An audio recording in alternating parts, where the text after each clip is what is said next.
அம்மா வடிவுக்கரசி அம்மாவோட பேச்சு தான் பிரமாதம். ஆமாம், பிரமாதம் பிரமாதம். உங்களுடைய பேச்சு வந்து உங்கள் இயக்குனர் உங்களை எவ்வளோ சந்தோஷமாக வச்சுருந்தாரு, அந்த செட்டு எவ்வளோ அழகாக இருந்ததுன்னு அதை சொல்லிச்சது. திட்டுறாரு தம்பி, ரொம்ப லேட்டாக வந்துட்டீங்கன்னு. அனைவருக்கும் வணக்கம். கருடன் இசை வெளியீட்டு விழாவுக்கு வந்திருக்கும் அனைத்து நல்ல உள்ளங்களுக்கும் என் அன்பார்ந்த வணக்கத்தையும் நன்றியும் தெரிவித்துக் கொள்கிறேன். இப்போ மேடையில் உட்கார்ந்துருக்கிறது அத்தனை பேரும் என் பிள்ளைங்க தான். அதுவும் என் ஃபேவரட் பிள்ளைங்க எல்லாருமே இருக்காங்க. இந்த விழாவில் என்ன கலந்துக்க அழைச்சதுக்காக ப்ரொடியூசர் சார் குமார் சாருக்கும் டைரக்டர் சாருக்கும் சூரி தம்பிக்கும் என்னுடைய நன்றியை தெரிவிச்சுக்கிறேன். கொஞ்சம் மிஸ் பண்ணியிருந்தானா என் பிள்ளைங்களெல்லாம் நேரில் பார்த்துருக்க முடியாது. விஜய் சேதுபதி, சிவகார்த்திகேயன், அவர் ஒருத்தர் தான் பேலன்ஸில் இருக்கார். சிவகார்த்திகேயன், அப்புறம் Samuthirakani sir, Sasikumar sir, Soori sir.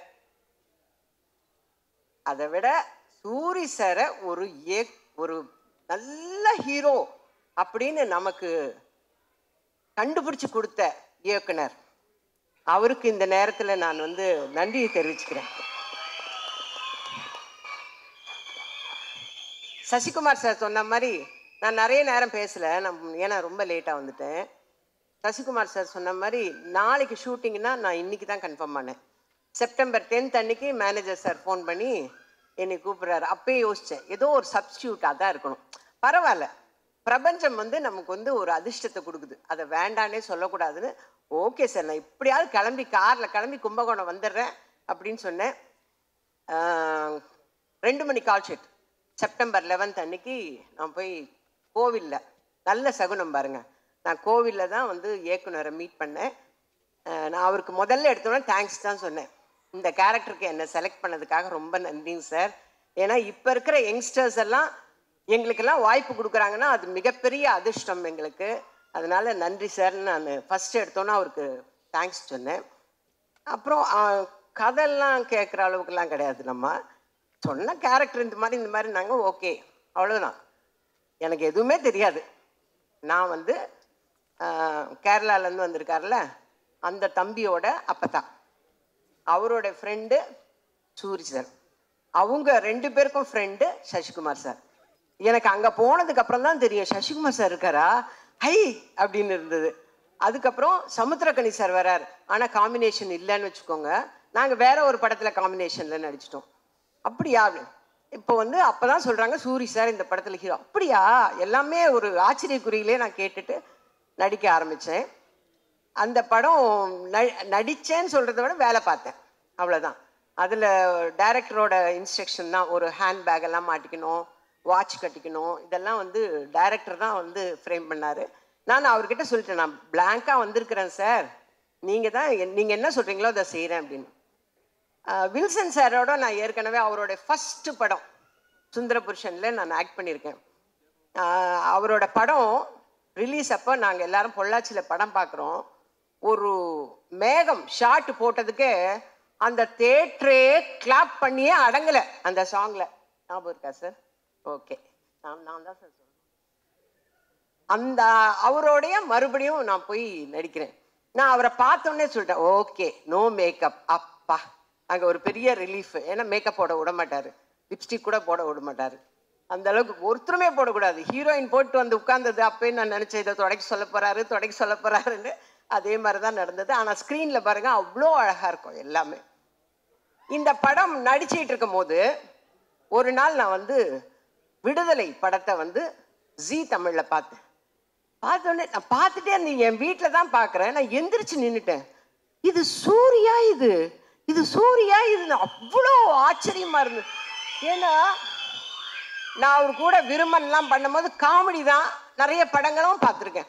Surya, இது சூரிய, நம்ம தப்பா பார்க்குறோமோ அப்படின்னு சொல்லிட்டு கூட நான் கிட்ட போய் பார்க்குறேன்.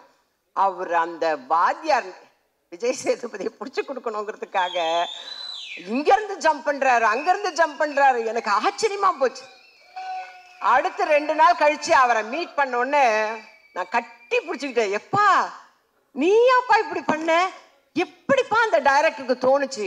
நீங்க வந்து ஒரு நல்ல ஹீரோவா வர முடியும், ஒரு கதைக்கு மெயினான கேரக்டர் நீங்க பண்ண முடியும், எப்படிப்பா அந்த டைரக்டருக்கு தோணுச்சுன்னு நான் திரும்ப திரும்ப அதையே தான் கேட்டுட்டு இருந்தேன். நான் சொன்னேன், அவரை என்னைக்கு மீட் பண்ணாலும் நான் சொல்லுவேன், சார் உங்களுக்கு எப்படி சார் அவரு தான் இந்த கேரக்டருக்கு சூட் ஆவார்னு எப்படி சார் தோணுச்சு உங்களுக்கு அப்படின்னு நான் அவர்கிட்டே சொல்லிட்டு இருந்தேன். அதே மாதிரி நடிக்கும் போது ஒரு குடிக்கிற சீன் மாதிரி ஏதோ ஒன்று வச்சிருந்தார் சார். அதில் நடிச்சிட்டு இருக்கும்போது சூரி சார் கொஞ்சம் காமெடி பண்ணா கூட எனக்கு சூரி தெரிய வேணாம். ஏன் டைரக்டர் சூரி தெரிய வேணான்றாங்க? சூரியா தானே தெரிவார், ஏன் வேணாங்கிறாரு?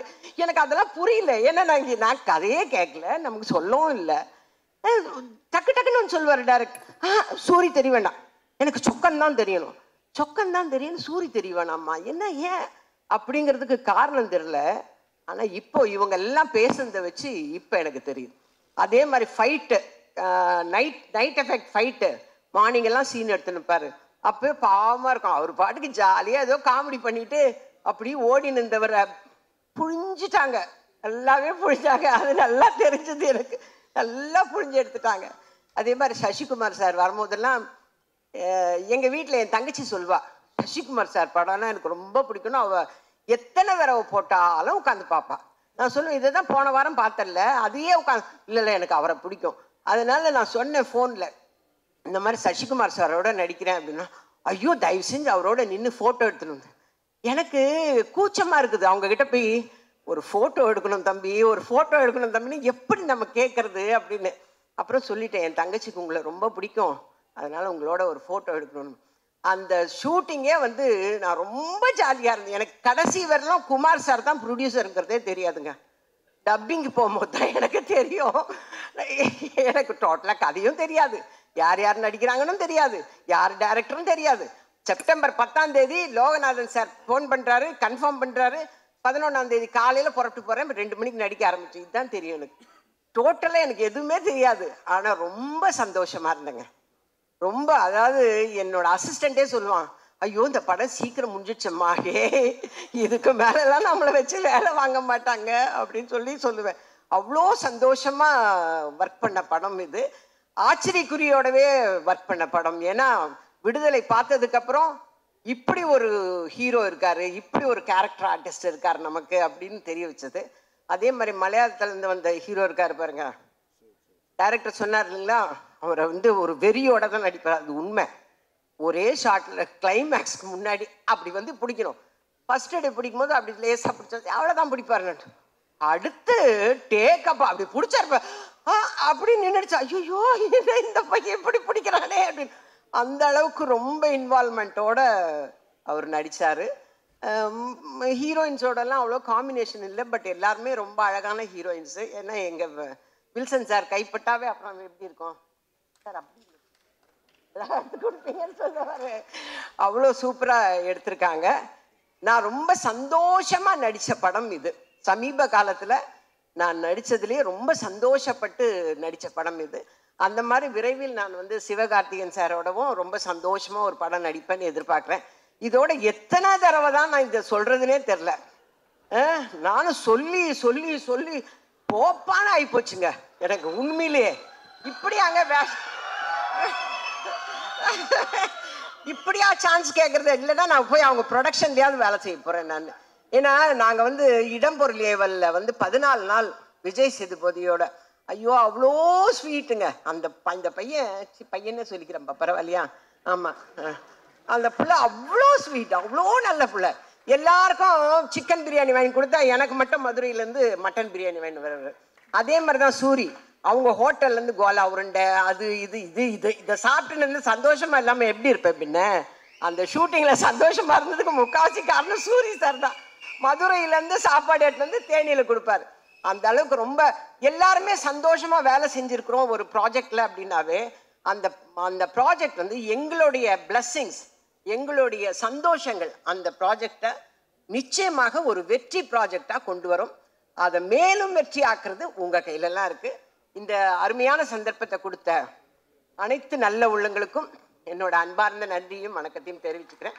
விஜய் கொஞ்சம் தான்ப்பா பேசுகிறேன், என்னப்பா நம்மளாம் ஒரே காலனியில் இருக்கிறோம், கொஞ்சம் ஹெல்ப் பண்ணுப்பா. தேங்க்யூ தேங்க்யூ தேங்க்யூம்மா. லேட்டாக வர்றோமா லேட்டஸ்ட்டாக வர்றோமான்றது முக்கியம் இல்லை, வந்தால் எல்லா கண்டென்ட்டையும் இப்படி சொல்கிறோமா அப்படின்றது மட்டும்தான் முக்கியம். அது அவங்களால மட்டுமே முடியும். இந்த படத்தோட ப்ரொடியூசர் யாருன்றதே டப்பிங்கில் தான் தெரிஞ்சிருக்கு. அதுக்குள்ளே அடுத்த படத்துக்கு ப்ரொடியூசர் ரெடி பண்ணுறாங்கன்னா அது வடிவகரசி அம்மா மட்டும்தான். தேங்க்யூ ஸோ மச் அம்மா. தொடர்ந்து நெக்ஸ்ட் யார் வர போகிறாங்க அப்படின்னு சொல்லிட்டு பார்த்தீங்கன்னா, எல்லா நடிகர்களுக்கும், இந்தியாவில் இருக்கிற அத்தனை நடிகர்களுக்கும் இவர் படத்தில் ஓகே இந்த ஒரு நேரத்தில் இயக்குனர் சொன்ன மாதிரி படத்துடைய 3வது ஹீரோயின் பிரிகேடா அவருக்கு மறக்காம நியூஸ் பேஸ்க்கு சப்ஸ்கிரைப் பண்ணி பெல் ஐகானை பிரஸ் பண்ணுங்க.